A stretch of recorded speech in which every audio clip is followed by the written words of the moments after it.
الحمد لله نحمده ونستعينه ونستغفره ونؤمن به ونتوكل عليه ونعوذ بالله من شرور أنفسنا ومن سيئات أعمالنا من يهده الله فلا مضل له ومن يضلله فلا هادي له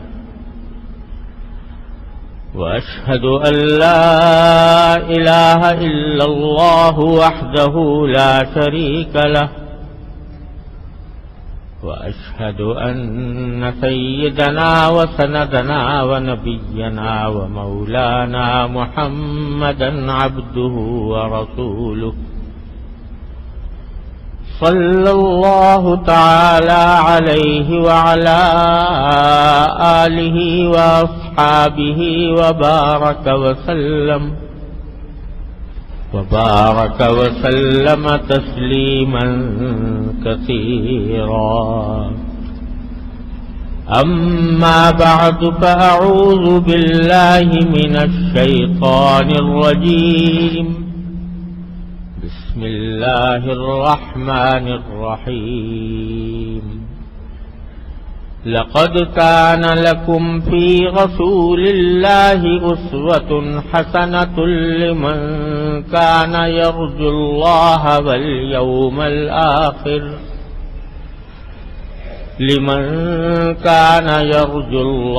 واليوم الآخر وذكر الله كثيرا.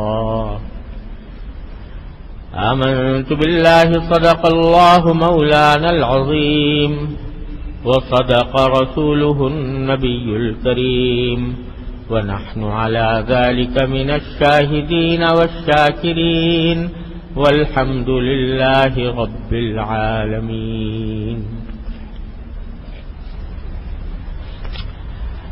بزرگان محترم اور برادران عزیز،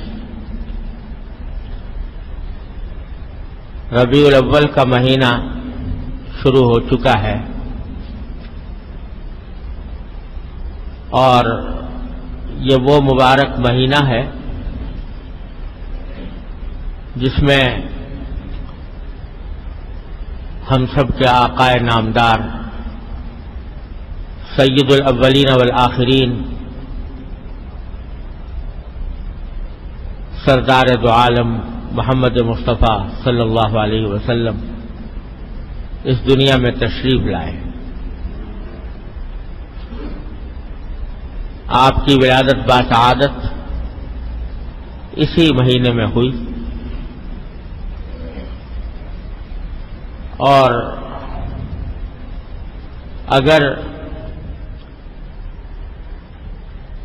اسلام میں کسی شخصیت کے یوم پیدائش یا یوم وفات منانے کا کوئی تصور ہوتا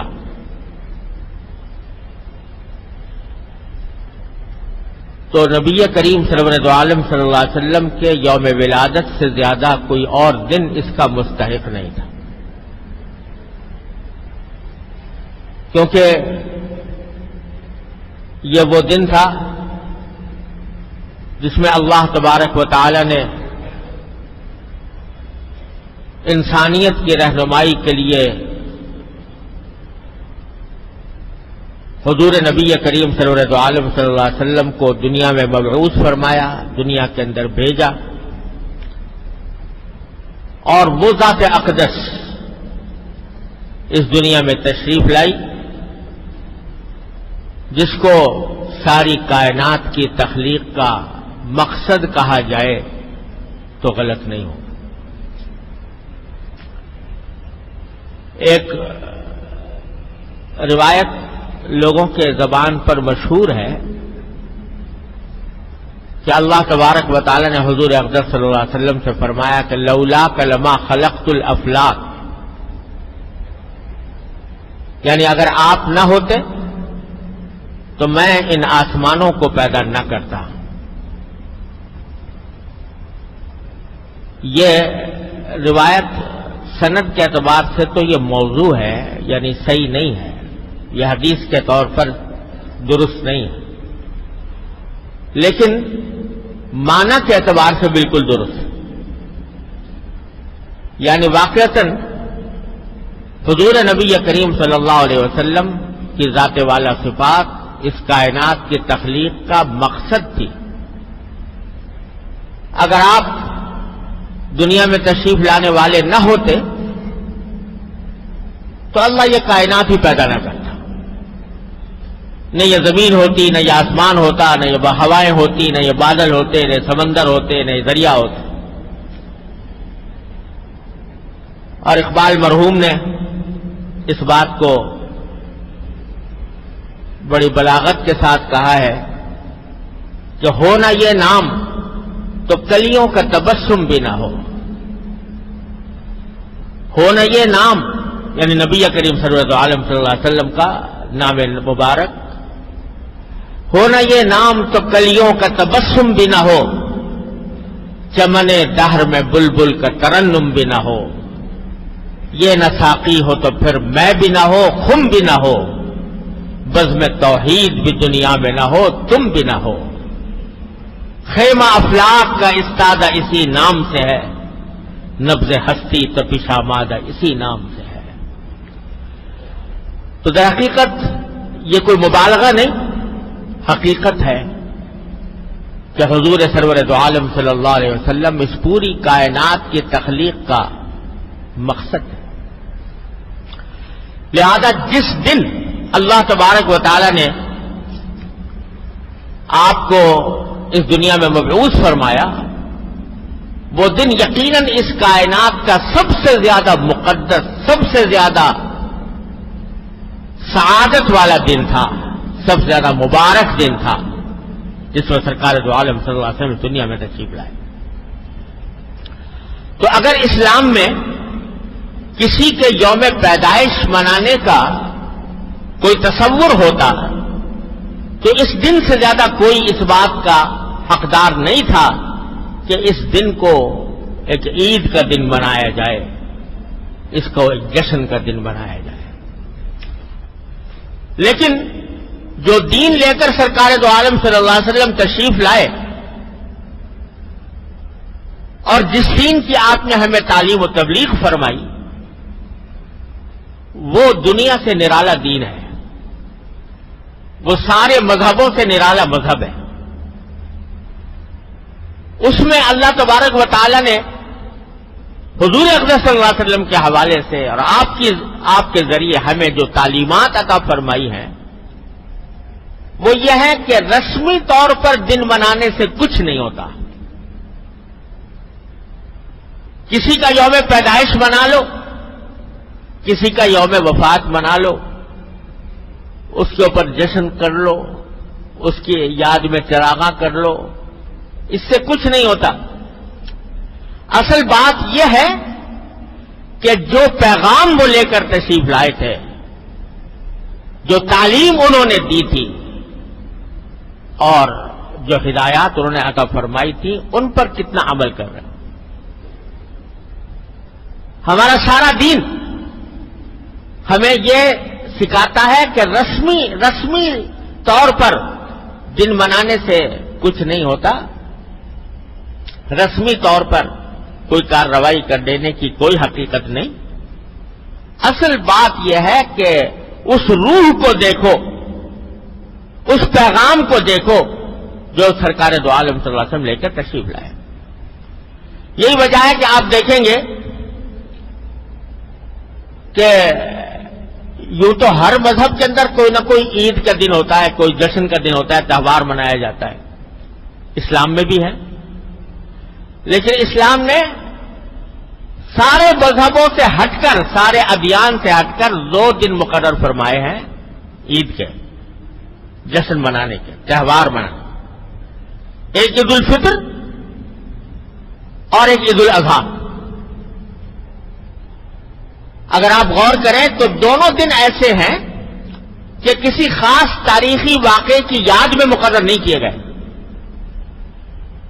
یکم شوال کو عید الفطر منائی جاتی ہے، تو ایسا نہیں ہے کہ یکم شوال میں کوئی خاص واقعہ پیش آیا تھا، کوئی آدمی، کوئی شخصیت پیدا ہوئی تھی، کہ کسی کا انتقال ہوا تھا، یا کوئی خاص تاریخی واقعہ پیش آیا تھا، اس پر عید الفطر کا دن منایا جاتا ہو، ایسا نہیں۔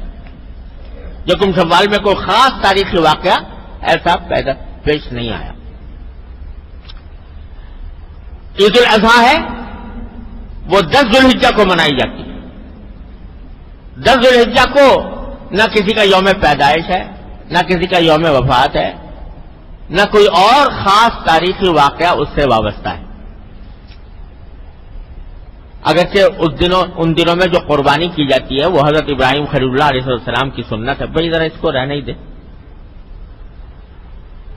وہ حضرت ابراہیم خلیل اللہ علیہ السلام کی سنت ہے، اور حضرت ابراہیم خلیل اللہ علیہ السلام نے اپنے بیٹے کی قربانی دی تھی۔ اللہ تبارک و تعالیٰ نے اس کو ایک سنت اور ایک عبادت بنا دیا۔ لیکن ایسا نہیں ہے کہ حضرت ابراہیم نے اپنے بیٹے کی قربانی 10 ذوالحجہ کو دی ہو، 10 ذوالحجہ کی تاریخ میں دی ہو، ایسا نہیں ہے۔ خدا جانے کون سے دن دی تھی معلوم نہیں، کیا تاریخ تھی یہ معلوم نہیں۔ تو لہذا 10 ذوالحجہ کو جو عید الاضحیٰ منائی جاتی ہے، قربانی کی جاتی ہے، وہ بے شک ان کی سنت ضرور ہے، لیکن ایسا نہیں ہے کہ ابراہیم علیہ السلام کی قربانی بھی اسی دن ہوئی ہو۔ اللہ ہی جانے کون سے دن ہوئی تھی، کسی کو نہیں پتا۔ اس لیے نہیں کہا جا سکتا کہ یہ 10 ذوالحجہ کی تاریخ جو مقرر کی گئی ہے وہ اس خاص واقعے کی وجہ سے مقرر کی گئی۔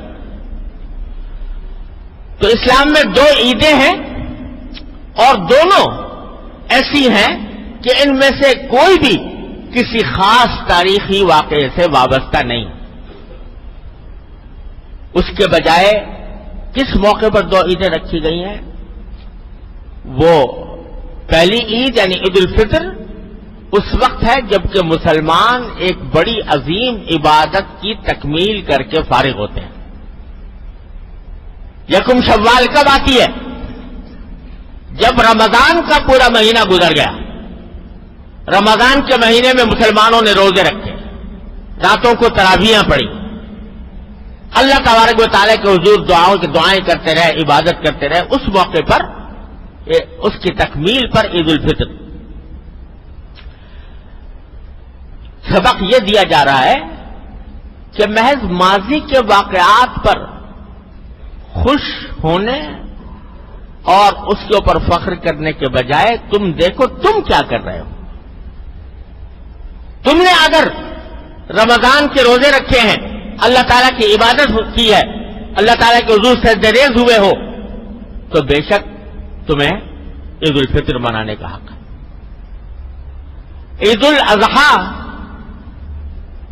اس موقع پر ہوتی ہے جب دوسری عظیم الشان عبادت کی تکمیل مسلمان کرتے ہیں، یعنی حج کی عبادت۔ 9 ذوالحجہ کو حج ہوتا ہے اور 10 ذوالحجہ کو عید الاضحیٰ منائی جاتی ہے۔ تو دونوں عیدیں ایسے موقع پر رکھی گئی ہیں جو کسی خاص تاریخی واقعے کی یاد میں نہیں، بلکہ ہر سال ان تاریخوں میں مسلمان 2 عظیم الشان عبادتوں کی تکمیل کرتے ہیں۔ تو سبق یہ دیا جا رہا ہے کہ دوسری قومیں تو عید مناتی ہے یا جشن مناتی ہے، وہ اپنے کسی تاریخی واقعے کی بنا پر بناتی ہے۔ کرسمس ہے عیسائیوں کی، وہ کہتے ہیں 25 دسمبر کو حضرت عیسیٰ علیہ السلام پیدا ہوئے تھے، ان کی یادگار میں 25 دسمبر کرسمس منائی جاتی ہے۔ حالانکہ تاریخی طور پر یہ بات ثابت نہیں ہے کہ 25 دسمبر کو ولادت ہوئی تھی حضرت عیسیٰ علیہ السلام۔ تاریخی اعتبار سے اس میں بہت کلام ہے، لیکن اگر بالفرض ہو بھی تو انہوں نے اس کو یوم پیدائش کو اپنے لیے عید بنا دیا۔ یہ جو یہودیوں کی عید ہوتی ہے عید فطر، یہ اس دن کے اعتبار سے منائی جاتی ہے جب موسیٰ علیہ السلام کا لشکر پار ہو گیا تھا اور فرعون غرق ہو گیا تھا۔ اس تاریخی واقعے کی یاد میں وہ عید مناتے ہیں۔ تو جتنے مذاہب ہیں ان سب میں دیکھو تو وہ تاریخی واقعات جو اپنے ہمارے اکابر بزرگوں نے کوئی بات کی تھی، اس بات کی یاد میں وہ عید مناتے ہیں، جشن مناتے ہیں. وہ سارے مذاہب کا یہی حال ہے. لیکن اللہ تعالیٰ نے ہمیں جو دی ہے وہ کہا کہ نہیں. دوسرے لوگ تو اپنے ماضی کو دیکھتے ہیں اور بزرگوں کے کارناموں پر اپنے فخر کرتے ہیں، لیکن اے مسلمانوں، تمہارا کام یہ ہے کہ تم خود اپنے عمل کو دیکھو، اور اپنے عمل کو دیکھ کر پھر اگر باقی تم اللہ تبارک و تعالیٰ کی عبادت کر رہے ہو تو پھر بے شک خوشی مناؤ. وہ جو اقبال نے کہا کہ تھے تو آبا وہ تمہارے ہی مگر تم کیا ہو، تھے تو آبا وہ تمہارے ہی مگر تم کیا ہو، ہاتھ پر ہاتھ دھرے منتظر فردا ہو. یہ تعلیم اسلام نے ہمیں دی ہے. تو اگر یوم پیدائش منانے کا کوئی تصور اسلام میں ہوتا تو سرکار دو عالم صلی اللہ علیہ وسلم کے یوم پیدائش سے بڑھ کر کوئی دن ایسا نہیں تھا جو اس کا مستحق ہوتا. لیکن کیونکہ تصور یہ نہیں ہے، اس واسطے حضرات صحابہ کرام کی پوری زندگی دیکھ لو رضی اللہ تعالیٰ عنہ اجمعین. وہ صحابہ کرام جو سرکار دو عالم صلی اللہ علیہ وسلم کے اتنے جانثار تھے کہ آپ کے منہ مبارک سے اگر تھوک بھی نکلتا تو زمین پر نہیں گرنے دیتے تھے، اپنے ہاتھ پر لے لیتے، اپنے جسم پر مل لیتے ہیں. ایسے عاشق، ایسے جانثار. لیکن پورے 100 سال صحابہ کرام دنیا میں زندہ رہے. حضور کے تشریف لے جانے کے بعد 100 سال تک کوئی نہ کوئی صحابی دنیا میں رہا. 100 سال پورے ہونے کے بعد صحابہ کرام کا دور ختم ہوا، تابعین کا دور آیا. لیکن 100 سال کے عرصے میں کسی صحابی سے منقول نہیں ہے کہ اس نے حضور اقدس صلی اللہ علیہ وسلم کا یوم پیدائش منایا ہو کہ بھئی 12 ربیع الاول کو اللہ تعالیٰ حضور پیدا ہوئے تو آج ایک عید منائے. اور یہاں تک کہ آپ کے یوم پیدائش کے بارے میں یقین سے بھی کہنا مشکل ہے کہ 12 ربیع الاول. روایتیں مختلف ہیں. بعض روایتوں میں آتا ہے 3 ربیع الاول، بعض میں آتا ہے 9 ربیع الاول، بعض میں آتا ہے 12 ربیع الاول. مختلف روایتیں ہیں. لیکن یہ مختلف روایتیں خود اس بات پر دلالت کر رہی ہیں کہ امت نے اس دن کو عید منانے یا اس کو باقاعدہ جشن کے طور پر منانے کا تصور تھا ہی نہیں، لہذا روایتوں میں بھی اختلاف ہو گیا. جو اصل چیز تھی وہ صحابہ کرام نے پکڑ کر رکھی. وہ کیا کہ حضور اقدس صلی اللہ علیہ وسلم دنیا میں اسے تشریف لائے تھے تاکہ دنیا کے سامنے ایک بہترین زندگی کا نمونہ پیش کریں. جیسا کہ میں نے بھی آیت جو تلاوت کی کہ لقد کان لکم فی رسول اللہ اسوۃ حسنہ. خوب سمجھ لو کہ تمہارے لیے اللہ کے رسول کی زندگی میں ایک بہترین نمونہ ہے. یہ معنی ہے آیت کے لقد کان لکم فی رسول اللہ اسوۃ حسنہ. یقیناً تمہارے لیے اللہ کے رسول کی زندگی میں اسوہ حسنہ ہے، یعنی بہترین نمونہ ہے. اس نمونے کو دیکھو. ہم نے اس لیے بھیجا ہے سرکار دو عالم صلی اللہ علیہ وسلم کو تاکہ تم آپ کی زندگی کے نمونے کو دیکھو اور اپنی زندگی میں اس کو اپنانے کی کوشش کرو، اس کی اتباع کی کوشش کرو. یہ ہے مقصد آپ کو دنیا میں تشریف لانے کا. صحابہ کرام نے یہ حقیقت اس طرح اچھی طرح سمجھ لی تھی کہ کچھ ہو جائے لیکن سرکار دو عالم صلی اللہ علیہ وسلم کی سنت کی اتباع کو نہیں چھوڑیں گے. آپ کو اس دنیا میں بھیجا گیا تھا اس کام کے لیے، چنانچہ ان کا ہر روز کوئی دن خالی نہیں تھا جس میں رسول کریم صلی اللہ علیہ وسلم کی سیرت اور سنت کا بیان نہ ہو اور اس پر عمل کرنے کی کوشش نہ ہو. ان کا ہر لمحہ وہ اتباع سنت میں گزر رہا تھا. لہذا ان کو کوئی رسمی کارروائیاں کرنے کی ضرورت نہیں تھی کہ وہ رسمی کارروائی کر کے کوئی دن منائیں اور اس میں جلسے کریں اور اس میں خوشیاں منا کے چراغاں کریں. ان کے دل میں چراغاں ہو رہا تھا, ان کے دل میں تقویٰ کا چراغ روشن تھے, ان کے دل میں اتباع سنت کے چراغ روشن تھے, لہذا ان کو ان رسمی کارروائیوں کی کوئی ضرورت نہیں. تو میرے بھائیوں اور دوستوں, میں عرض یہ کرنا چاہتا ہوں آپ سے بعد میں اور اپنے آپ سے پہلے, اپنے واسطے سے آپ حضرات سے عرض کرنا چاہتا ہوں کہ ربیع الاول کا مہینہ اس لحاظ سے بڑا مبارک مہینہ ہے کہ اللہ تعالیٰ نے اس کو سرکار دو عالم صلی اللہ علیہ وسلم کے دنیا میں بھیجنے کے لیے انتخاب فرمایا. اور جب ربیع الاول کا مہینہ آتا ہے تو ہمارے ملک میں خاص طور پر جگہ جگہ, گلی گلی, محلے محلے محفلیں منعقد ہوتی ہیں. سرکار دو عالم صلی اللہ علیہ وسلم کی سیرت طیبہ بھی کا بیان بھی ہوتا ہے, جلسے بھی ہوتے ہیں, چراغاں بھی کرتے ہیں لوگ, اور نہ جانے کیا کچھ عید میلاد النبی کے نام پر کیا جاتا ہے. لیکن ہم سب کے سوچنے کی بات یہ ہے کہ یہ ہم کب سے یہ کام کرتے چلے آ رہے ہیں. سوچنے کی بات یہ ہے کہ آیا ان رسمی کارروائیوں کے بعد کیا ہماری زندگی میں کوئی تبدیلی آتی ہے؟ اتنے جلسے ہو گئے, اتنی تقریریں ہو گئیں, اتنی محفلیں منعقد ہو گئی, اتنی نعتیں پڑھی گئی, اتنے درود و سلام ہوئے. الحمدللہ حضور اقدس صلی اللہ علیہ وسلم پر ایک مرتبہ درود شریف کوئی بھیج دے تو اللہ تعالیٰ اس کے اوپر 10 رحمتیں نازل فرماتے ہیں. اللہ تبارک و تعالیٰ ہم سب کو توفیق عطا فرمائے. لیکن سوال یہ ہے کہ یہ سب کچھ ہونے کے بعد کیا ہماری زندگی میں کوئی تبدیلی آتی ہے؟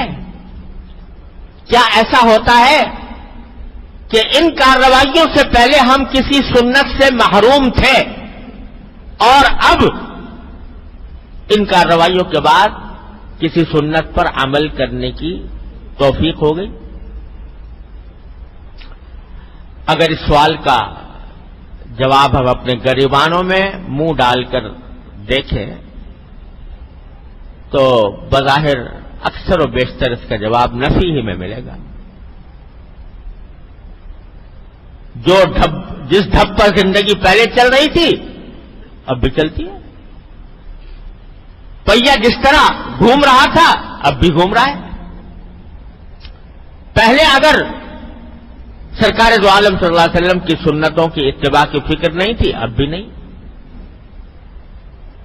تو بتائیے کہ آیا اس بات سے سرکار دو عالم صلی اللہ علیہ وسلم خوش ہوں گے کہ میری امت کے لوگوں نے میری تعریفیں تو بہت کر لی, لیکن کیا میں جس کام کے لیے آیا تھا اور جو پیغام میں لے کر آیا تھا, جو سنتیں میں نے وضع کی تھیں, ان کے اوپر عمل میں کیا صورتحال پیدا, اس پر عمل کی طرف دھیان نہیں, تو کیا اس سے خوشی ہوگی سرکار دو عالم صلی اللہ علیہ وسلم؟ کیا آپ دنیا میں اسے تشریف لائے تھے کہ آپ کی تعریف میں قصیدے پڑھے جائیں؟ آپ کو تو پیشکش ہوئی تھی کہ اگر آپ چاہیں تو دنیا کا سارا مال و دولت آپ کے قدموں میں ڈھیر کر دیا جائے. اگر آپ چاہیں سردار بننا چاہیں تو ہم سب متفقہ طور پر آپ کو سردار بنانے کے لیے تیار ہیں. اگر آپ کو حسن و جمال کی خواہش ہے تو دنیا کا منتخب حسن و جمال آپ کی خدمت میں پیش کر دیا جائے. ساری پیشکش کر دی گئی تھی, مگر آپ اپنے اس پیغام سے, اپنی اس تعلیم سے باز آ جائیں. سرکار دو عالم صلی اللہ علیہ وسلم جواب میں کیا فرمایا تھا کہ اگر میرے ایک ہاتھ میں آفتاب اور ایک ہاتھ میں مہتاب بھی دے دو گے تو میں اپنے اس دین کی اس تبلیغ سے باز نہیں آ سکتا. تو سرکار دو عالم صلی اللہ علیہ وسلم اگر محض تعریف ہی کرانی ہوتی تو وہ اس وقت پیغام قبول کر لیتے. تو ہم سب کے سوچنے کی بات یہ ہے کہ آیا ان ربیع الاول کے مہینے کے آنے کے بعد ہم سرکار دو عالم صلی اللہ علیہ وسلم کی تعلیمات پر عمل میں کوئی ہمارے ترقی ہوتی ہے؟ بلکہ افسوسناک بات یہ ہے کہ حضور اقدس صلی اللہ علیہ وسلم کی سیرت طیبہ کے نام پر ہم وہ کام کرتے ہیں جو سرکار دو عالم صلی اللہ علیہ وسلم نے جن کی ممانعت فرمائی، جو ناجائز قرار دیے، جو شریعت میں ناجائز۔ سیرت النبی کا جلسہ ہو رہا ہے اور اس کے اندر نمازیں فوت ہو رہی، اس کے انتظام میں، جلسے کے انتظام میں، جلوس کے انتظام میں نمازیں جا رہی ہیں۔ وہ نماز جو بستر مرگ پر بھی معاف نہیں ہے، وہ نماز چھوٹ رہی ہے، جماعت چھوٹ رہی ہے۔ اور آج اب تو یہ ہونے لگا ہے کہ مخلوط مرد و عورت کی ملی جلی نشستیں سیرت النبی کے نام پر، مرد بھی ہیں اور عورتیں بھی بے پردہ بناؤ سنگار کر کے اس محفل میں موجود ہیں، جس کو مٹانے کے لیے سرکار دو عالم صلی اللہ علیہ وسلم تشریف لائے تھے، وہ حضور کے نام پر ہو رہا ہے۔ اور اب تو نعتیں، حضور اقدس صلی اللہ علیہ وسلم کی نعت اتنی زبردست فضیلت کی چیز ہے، سرکار دو عالم صلی اللہ علیہ وسلم کا ذکر مبارک، وہ نعت پڑھی جا رہی ہے اور موسیقی کے ساتھ پڑھی جا رہی ہے۔ جس موسیقی کے آلات کو آپ کو فرمایا آپ نے کہ میں ان کو مٹانے کے لیے آیا ہوں، وہ نعتیں ہو رہی ہیں، حضور کی بظاہر تعریف بیان ہو رہی ہے اور میوزک کے ساتھ ہو رہی ہے، موسیقی کے ساتھ ہو رہی ہے۔ تو بتائیے یہ سرکار دو عالم صلی اللہ علیہ وسلم کی سیرت کے ساتھ کون سا انصاف ہے؟ یہ کتنا بڑا ظلم، کتنی بڑی دھاندلی ہے کہ سرکار دو عالم صلی اللہ علیہ وسلم کی تعلیمات کو پامال کر کے کہا جائے کہ ہم سرکار دو عالم صلی اللہ علیہ وسلم کی سیرت بیان کر رہے ہیں یا آپ کی نعت بیان کر رہے ہیں۔ تو میرے بھائی اور دوستو، ربیع الاول کا پیغام یہ ہے کہ ان رسمی کارروائیوں میں پڑھنے کے بجائے یہ دیکھو، اگر واقعی سرکار دو عالم صلی اللہ علیہ وسلم کے ساتھ محبت کا دعویٰ ہے، اگر واقعتاً سرکار دو عالم صلی اللہ علیہ وسلم کے امتی ہو، تو کم از کم اس مہینے میں اتنا جائزہ لے لو کہ سرکار دو عالم صلی اللہ علیہ وسلم کی کون سی سنت پر ہم عمل کرتے ہیں اور کون سے پہ عمل نہیں کرتے، جس پر نہیں کرتے اس کے اوپر اب کرنے کی کوشش کریں۔ بہت سی سنتیں ایسی ہیں سرکار دو عالم صلی اللہ علیہ وسلم کی کہ جن پر عمل کرنے میں کوئی دشواری نہیں، کوئی مشکل نہیں، نہ کوئی پیسہ خرچ ہوتا ہے، نہ کوئی وقت زیادہ لگتا ہے، نہ کوئی محنت ہوتی ہے، لیکن صرف دھیان کی بات کہ وہ اختیار کر لی جائے تو دھیان کی بات ہے۔ مسجد میں داخل ہوتے وقت پہلے مثلا پاؤں پہلے دایاں داخل کرو، کیا دشواری ہے اس میں؟ کوئی پریشانی نہیں، لیکن اگر دھیان نہیں ہے تو سنت سے محروم ہے۔ پانی اگر 3 سانس میں پی لو سرکار دو عالم صلی اللہ علیہ وسلم کی سنت کے مطابق اور بیٹھ کر پی لو تو کیا دشواری ہے، کیا پریشانی ہے؟ لیکن چونکہ دھیان نہیں، اس واسطے محروم ہی ہے اس سنت سے۔ کھانا دائیں ہاتھ سے کھاؤ، بسم اللہ پڑھ کے کھاؤ، آخر میں الحمد اللہ تعالیٰ کا شکر ادا کرو۔ سو تو سونے کے اندر بھی سرکار دو عالم صلی اللہ علیہ وسلم کے طریقے کو اپناؤ، اٹھنے میں، بیٹھنے میں، لوگوں کے ساتھ معاملات کرنے میں، بیوی بچوں کے حقوق ادا کرنے میں، بہن بھائیوں کے رشتہ داروں کے حقوق ادا کرنے میں، ہر چیز میں اسوہ حسنہ ہے، ہر چیز میں بہترین نمونہ ہے سرکار دو عالم صلی اللہ علیہ وسلم کی حیات طیبہ۔ تو میں گزارش یہ کرنا چاہتا ہوں کہ بھائی یہ رسمی کارروائیوں سے تو کوئی حاصل نہیں، بلکہ بہت سی رسمی کارروائیاں ایسی ہیں جو گناہ کی حدود میں داخل ہو جاتی ہیں۔ بہت سی ایسی ہیں جو بدعت کے حد میں آ جاتی ہیں۔ ایک مومن کا کام یہ ہے کہ وہ حضور اقدس صلی اللہ علیہ وسلم کے اصل پیغام کو دیکھے، آپ کی سنتوں کی اتباع کی فکر کرے، اور اس کے لیے میں آپ یہ تجویز کرتا ہوں کہ حضرت میرے شیخ حضرت ڈاکٹر عبدالحی صاحب عارفی قدس اللہ تعالی سرہ کی ایک کتاب ہے جس کا نام ہے اسوہ رسول اکرم صلی اللہ علیہ وسلم، اسوہ رسول اکرم صلی اللہ علیہ وسلم۔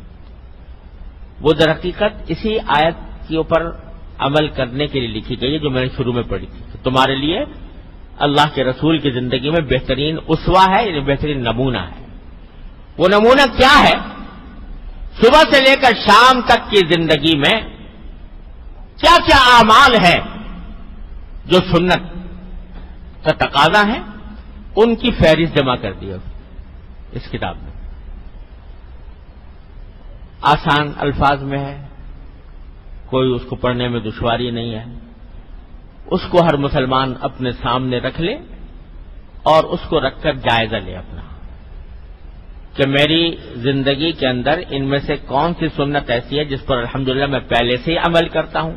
اگر پہلے سے عمل کرتے ہو اللہ تعالیٰ کا شکر ادا کریں کہ اللہ تعالیٰ نے یہ عمل کی توفیق عطا فرمائی، اور کون سی سنت ایسی ہے کہ جس پر ابھی تک میں عمل نہیں کرتا، اس پر عمل کرنے کی آج سے آغاز کرتے ہیں۔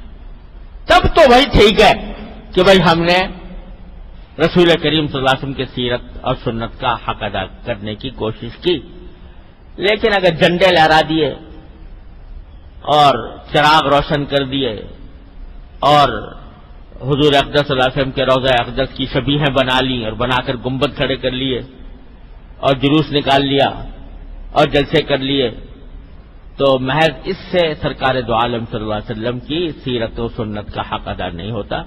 اللہ تبارک و تعالیٰ اپنے فضل و کرم سے، اپنی رحمت سے ہمیں سرکار دو عالم صلی اللہ علیہ وسلم کی تعلیمات کو اس کی روح کے ساتھ سمجھنے کی توفیق عطا فرمائے اور اس پر عمل کی توفیق عطا فرمائے۔ وآخر دعوانا الحمدللہ۔